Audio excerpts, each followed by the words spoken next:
People's Congress in Beijing adopted a wide-ranging national security law for Hong Kong. This is a grave and deeply disturbing step. We've carefully assessed the legislation, and in particular we've considered its impact on the rights, freedoms and, critically, the high degree of autonomy bestowed on Hong Kong under China's basic law for Hong Kong, as well as under the joint declaration, which, as the House will know, is the treaty agreed between China and the UK in 1984.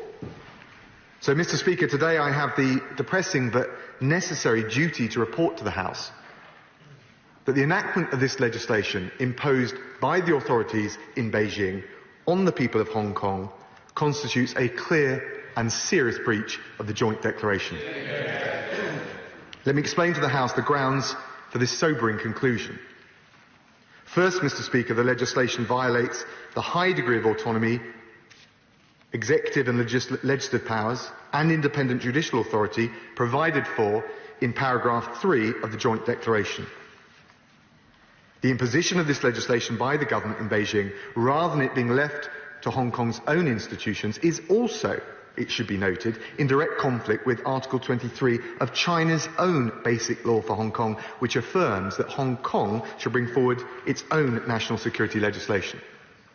In fact, the basic law elaborates on this and only allows Beijing to directly impose laws in a very limited number of cases, such as for the purposes of defence, foreign affairs, or in exceptional circumstances in which the National People's Congress declares a state of war or a state of emergency. None of those exceptions apply here, nor has the National People's Congress sought to justify this law on any such ground.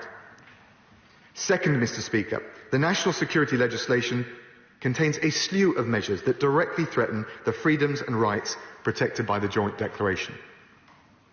In this respect, the House will be particularly concerned by the potentially wide-ranging ability of the mainland authorities to take jurisdiction over certain cases without any independent oversight and to try those cases in Chinese courts. This measure violates paragraph 3, subparagraph 3 and 5 of the joint declaration and directly threatens the rights contained in the UN International Covenant on Civil and Political Rights, which under the joint declaration are to be protected in Hong Kong. Mr. Speaker, the authorities in Hong Kong have already started to enforce this legislation, with reports of arrests by the police and official notices warning the people of Hong Kong against waving flags or chanting. In sum, Mr. Speaker, this legislation has been enacted, as I said, in clear and serious breach of the joint declaration. China has broken its promise to the people of Hong Kong under its own laws. China has breached its international obligations to the United Kingdom under the joint declaration. And it's also worth saying, Mr. Speaker, that having committed to apply the UN's International Covenant on Civil and Political Rights to the people of Hong Kong, China has now written into law wide-ranging exemptions which cannot credibly be reconciled with its international obligations or indeed its responsibilities as a leading member of the international community. Mr. Speaker, we want a positive relationship with China. We recognise its growth, its stature, and the powerful role it can play in the world. And I would say it is precisely because we respect China as a leading member of the international community that we expect the Chinese government to meet its international obligations, to live up to its international responsibilities. It has failed to do so with respect to Hong Kong by enacting legislation which violates its autonomy and threatens the strangulation of its freedoms.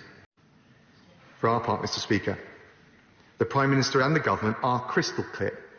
The United Kingdom will keep its word. We will live up to our responsibilities to the people of Hong Kong. And I can tell the House that after further detailed discussions with my right honourable friend the Home Secretary, I can now confirm we will proceed to honour our commitment to change the arrangements for those holding BNO status. And I can update honourable members that we have worked with ministers right across Whitehall and we have now developed proposals for a bespoke immigration route for BNOs and their dependents. We will grant BNOs 5 years limited leave to remain with the right to work or study. After these 5 years, they'll be able to apply for settled status. And after a further 12 months with settled status, they will be able to apply for citizenship.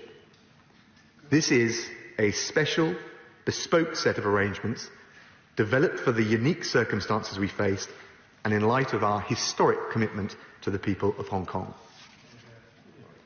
All of those with BNO status will be eligible, as will their family dependents who are usually resident in Hong Kong, and the Home Office will put in place a simple, streamlined application process, and I can reassure honourable members there will be no quotas on numbers.